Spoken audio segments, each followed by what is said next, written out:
Hello दोस्तों, स्वागत है आपका मेरे YouTube चैनल पर। हम लोग आज देखेंगे बीपीएससी मेंस के पेपर टू में जो पहला सेक्शन होता है पॉलिटी का, उसका पहला चैप्टर हम लोग शुरू करेंगे। देखिए, केजीएस बीपीएससी में करण सर के द्वारा पॉलिटी पढ़ाया जाता है और बेहतरीन पढ़ाया जाता है। करण सर के बारे में आप नहीं जानते हैं तो यूट्यूब पे सर्च कर सकते हैं।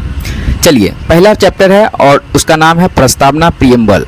तो हम लोग इसमें क्या क्या देखेंगे, उसके सारे टॉपिक्स यहाँ पर दिए गए हैं, आप आराम से देख सकते हैं कि जैसे प्रस्तावना क्या है, इसके ऐतिहासिक विकास, प्रस्तावना के तत्व, प्रस्तावना के महत्व, इसमें संशोधन और इसके जो तत्व हैं समाजवाद, संप्रभुता, फिर नई आर्थिक नीति के बाद समाजवाद या संप्रभुता का क्या इफेक्ट पड़ा इस पर, है ना। ये सारे सब टॉपिक्स हम इसमें से पढ़ेंगे।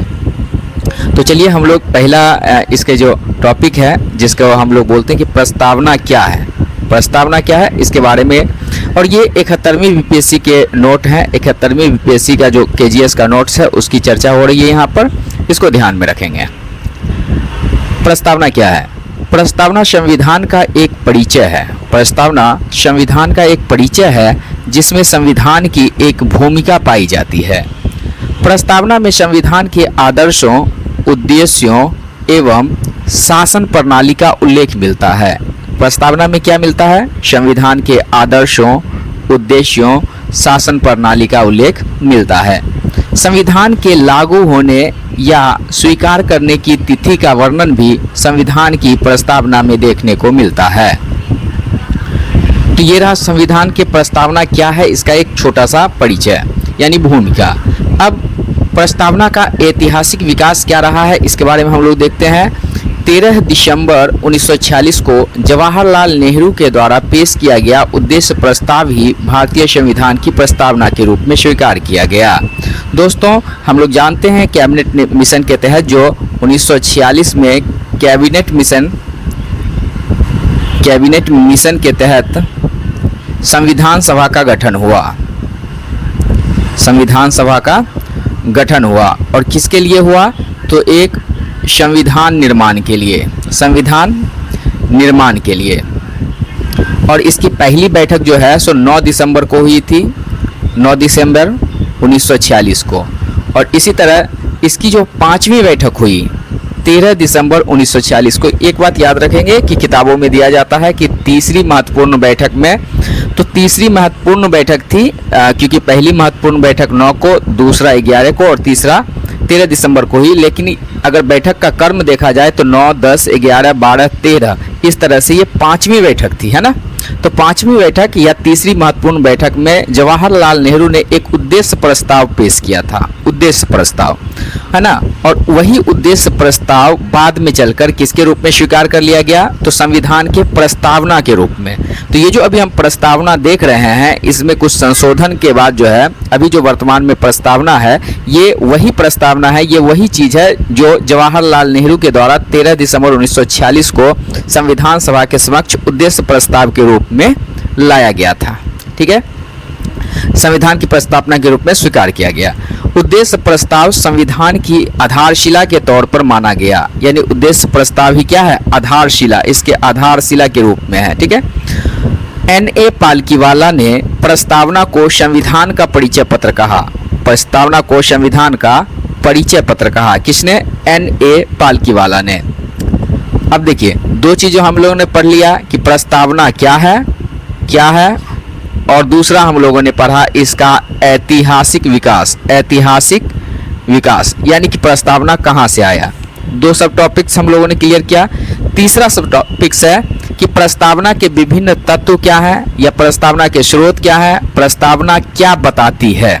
तो देखिए, प्रस्तावना क्या बताती है? तो प्रस्तावना मुख्य रूप से 5 चीज़ों का उल्लेख करती है। Number 1, number 2, number 3, number 4, number 5। पहला, शक्ति का स्रोत। प्रस्तावना बताती है शक्ति के स्रोत को, और शक्ति के स्रोत के रूप में क्या बताती है? भारत की जनता। क्यों? क्योंकि प्रस्तावना स्टार्ट होता है हम भारत के लोग से, यहीं से स्टार्ट होता है ना प्रस्तावना। तो प्रस्तावना बताता है कि संविधान की जो शक्ति है, संविधान की जो शक्ति है वो किससे प्रेरित है? भारत के लोग से, भारत की जनता के द्वारा। क्योंकि संविधान को किसने स्वीकार या अंगीकार किया? भारत की जनता ने। इसलिए संविधान में शक्ति का स्रोत कौन है? भारत की जनता। दूसरा, प्रस्तावना प्रकृति बताता है संविधान का, प्रकृति कि हमारा संविधान किस तरह का होगा।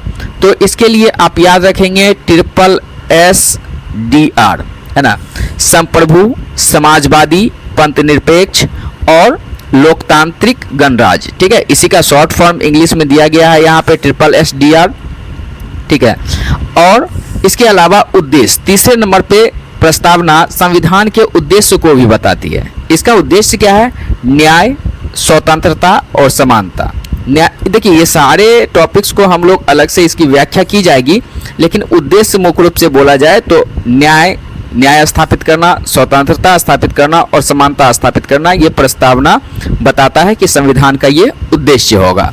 फिर प्रस्तावना से हमें भारतीय संविधान में जो शासन प्रणाली का जिक्र है उसका उल्लेख मिलता है कि भारत में लोकतंत्र होगा और गणराज्य होगा।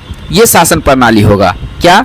कि लोकतांत्रिक गणराज्य के रूप में भारत को स्थापित करने का उद्देश्य रखा गया। फिर हम लोग इसमें लास्ट है 5वें नंबर की, संविधान को अंगीकार करने की तिथि का उल्लेख मिलता है और तिथि के रूप में क्या है? 26 नवंबर 1949 का उल्लेख किया गया है। तो इस तरह से हम लोगों ने 3 टॉपिक पढ़े। ये आज एक छोटा सा टाइम पीरियड में हम लोगों ने परिचय आप लोग को बताया कि संविधान क्या, इस संविधान के प्रस्तावना क्या है, इसके ऐतिहासिक विकास और प्रस्तावना के तत्व क्या क्या हैं, तो ये 3 सब टॉपिक्स हैं जिस पे हम लोगों ने चर्चा किया। अब हम लोग एक एक करके इसके सारे जो है सो सब टॉपिक्स में जो वर्ड आ रहे हैं, जैसे संप्रभु, समाजवादी, पंथ निरपेक्ष, लोकतांत्रिक, गणराज्य, न्याय, स्वतंत्रता, समानता, लोकतंत्र, गणराज्य, है ना, इन सभी का चर्चा हम लोग आगे की क्लास में सिस्टमैटिक तरीके से करते जाएंगे। अगर आपको वीडियो पसंद आया हो तो आप इसको जो है सो लाइक कर सकते हैं, चैनल को सब्सक्राइब कीजिए और अपने दोस्तों को भी, मतलब कि जो एक सीरियस कैंडिडेट हैं जो तैयारी करना चाहते हैं 72वीं यूपीएससी मेंस के लिए, उसको जोड़ सकते हैं ताकि हम लोग आपस में जो है इसकी तैयारी बेहतर कर सकें। धन्यवाद।